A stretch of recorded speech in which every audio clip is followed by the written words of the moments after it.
ನಿಮ್ಮೆಲ್ಲರಿಗೂ ಗೊತ್ತಿರೋ ಹಾಗೆ ಇವತ್ತು ದರ್ಶನ್ ಅವ್ರದ್ದು ಕೋರ್ಟಲ್ಲಿ ಕೇಸ್ ಇತ್ತು ಮತ್ತು ಜಾಮೀನು ಅರ್ಜಿ ವಿಚಾರಣೆ ಕೂಡ ಇಂದು ನಡೀತು.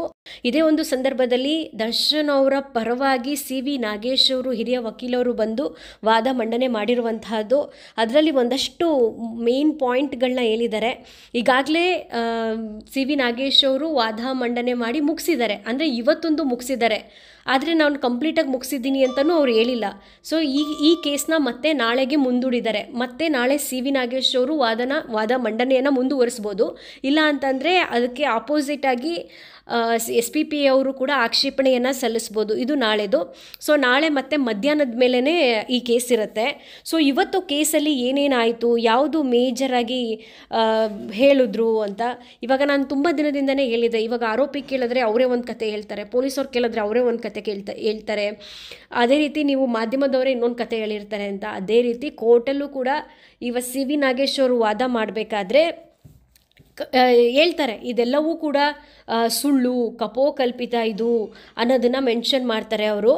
ಆಮೇಲೆ ಅವರು ಮೇಜರಾಗಿ ಏನು ಹೇಳ್ತಾರೆ ಅಂತಂದರೆ ಇದು ಕೊಲೆ ಆಗಿರೋದು 8ನೇ ತಾರೀಕು, ಆದರೆ 9ನೇ ತಾರೀಕೆ ಬಂದು ಇವರು ಹಗ್ಗ ಅಂತೆ ಮತ್ತು ಒಂದಷ್ಟು ಏನೇನೋ ರಿಕವರಿ ಎಲ್ಲ ಮಾಡಿದ್ದಾರೆ.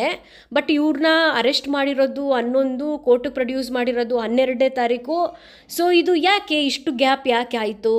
ಇವರು 9ನೇ ತಾರೀಕೆ ನಾವು ರಿಕವರಿ ಮಾಡಿದ್ದೀವಿ ಅಂತ ಅಂದಮೇಲೆ ಏನಕ್ಕೆ ಇವರು ಇಷ್ಟು ಡಿಲೇ ಮಾಡಿದ್ರು ಅನ್ನೋದು ಒಂದು ಪ್ರಶ್ನೆ.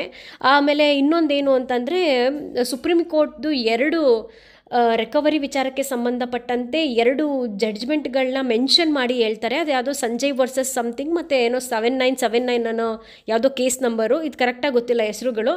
ಸೊ ಈ ಕೇಸಲ್ಲಿ ಸುಪ್ರೀಂ ಕೋರ್ಟ್ ಕ್ಲಿಯರಾಗಿ ಮೆನ್ಷನ್ ಮಾಡಿರ್ತಾರೆ.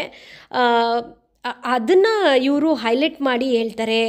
ಏನಂತ ಅಂದರೆ ನಮ್ಮ ಕಕ್ಷಿದಾರರು ಸ್ವೇಚ್ಛಾ ಹೇಳಿಕೆಯಲ್ಲಿ ಹೇಳಿರೋದೇ ಬೇರೆ, ಆದರೆ ಇವರು ಜೀನ್ಸು, ಶೂವು, ಟೀ ಶರ್ಟು ಅನ್ನೋದನ್ನೆಲ್ಲ ಪೊಲೀಸರು ಇಲ್ಲಿ ಉಲ್ಲೇಖ ಮಾಡಿದ್ದಾರೆ. ಸ್ವೇಚ್ಛಾ ಹೇಳಿಕೆಯಲ್ಲಿ ಅದರಲ್ಲಿ ಸ್ಪಷ್ಟತೆ ಇಲ್ಲ, ಇದನ್ನು ಪರಿಗಣನೆಗೆ ತಗೊಳಕ್ಕಾಗಲ್ಲ ಅನ್ನೋ ಒಂದು ಮಾತನ್ನು ಅವರು ಹೇಳ್ತಾರೆ.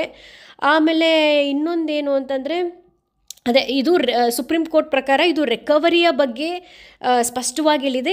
ಇದರಲ್ಲಿ ಸ್ಪಷ್ಟತೆ ಇಲ್ಲ ಅನ್ನೋದನ್ನು ಮನವರಿಕೆ ಮಾಡೋ ಪ್ರಯತ್ನವನ್ನು ಮಾಡ್ತಾರೆ ಕೋರ್ಟಲ್ಲಿ.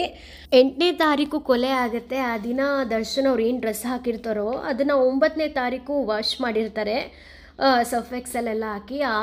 ಅಷ್ಟರ ಮಟ್ಟಿಗೆ ವಾಶ್ ಮಾಡಿದ್ಮೇಲೆ ಆ ಬಟ್ಟೆಯ ಮೇಲೆ ರಕ್ತದ ಕಲೆಗಳು ಹೇಗೆ ಕಾಣಿಸ್ಕೊಳ್ಳುತ್ತೆ ಅಂತ. ಮತ್ತು ದರ್ಶನ್ ಅವರು ಚಪ್ಪಲಿ ಹಾಕಿದ್ರು ಅಂತ ಹೇಳ್ತಾರೆ. ಬಟ್ ಆದರೆ ಇವರು ರಿಕವರಿ ಮಾಡುವಂತಹ ಸಂದರ್ಭದಲ್ಲಿ ಶೂನ ರಿಕವರಿ ಮಾಡಿದ್ದೀವಿ, ಅದರಲ್ಲಿ ರಕ್ತದ ಕಲೆ ಇತ್ತು ಅಂತ ಹೇಳ್ತಾರೆ. ಇದು ಹೇಗೆ ಅನ್ನೋದು ಒಟ್ಟಿನಲ್ಲಿ ಪೊಲೀಸವ್ರಿಗೆ ಒಂದು ಕರೆಕ್ಟಾಗಿ ಕ್ಲಾರಿಫಿಕೇಷನ್ ಇಲ್ಲ, ಇದೊಂದು ಸರಿಯಾದ ತನಿಖೆ ಅಲ್ಲ ಅನ್ನೋ ರೀತಿ ವಾದ ಮಂಡನೆ ಮಾಡಿರುವಂತಹದ್ದು. ಆಮೇಲೆ ಸಮಯ ಇರ್ಬೋದು, ದಿನಾಂಕಗಳಿರ್ಬೋದು, ಮತ್ತು ಆರೋಪಿಗಳ ಹೇಳಿಕೆ ಇರ್ಬೋದು, ಇವುಗಳಲ್ಲಿ ಕಂಡು ಬಂದಿರುವಂತಹ ಲೋಪದೋಷಗಳು ಅಥವಾ ವ್ಯತ್ಯಾಸ ಇರ್ಬೋದು. ಸೊ ಇದನ್ನೆಲ್ಲ ಎಷ್ಟು ಸಾಧ್ಯನೋ ಅಷ್ಟು ಹಿರಿಯ ವಕೀಲರಾದಂತಹ ನಾಗೇಶ್ ಅವರು ಹೇಳಿರುವಂತಹದ್ದು, ತೋರಿಸುವ ಪ್ರಯತ್ನ ಮಾಡಿರುವಂತಹದ್ದು.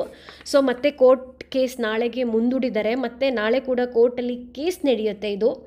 ಸೊ ನೋಡಬೇಕು ನಾಳೆ ಕೋರ್ಟಲ್ಲಿ ಏನಾಗುತ್ತೆ, ಯಾವ ರೀತಿ ವಾದ ಮಂಡನೆ ಮಾಡ್ತಾರೆ, ನಾಗೇಶ್ ಅವರು ಕಂಟಿನ್ಯೂ ಮಾಡ್ತಾರಾ ಅಥವಾ ತಿರ್ಗಾ SPP ಅವರು ಅದಕ್ಕೆ ಆಕ್ಷೇಪ ಸಲ್ಲಿಸ್ತಾರಾ ಅಂತ.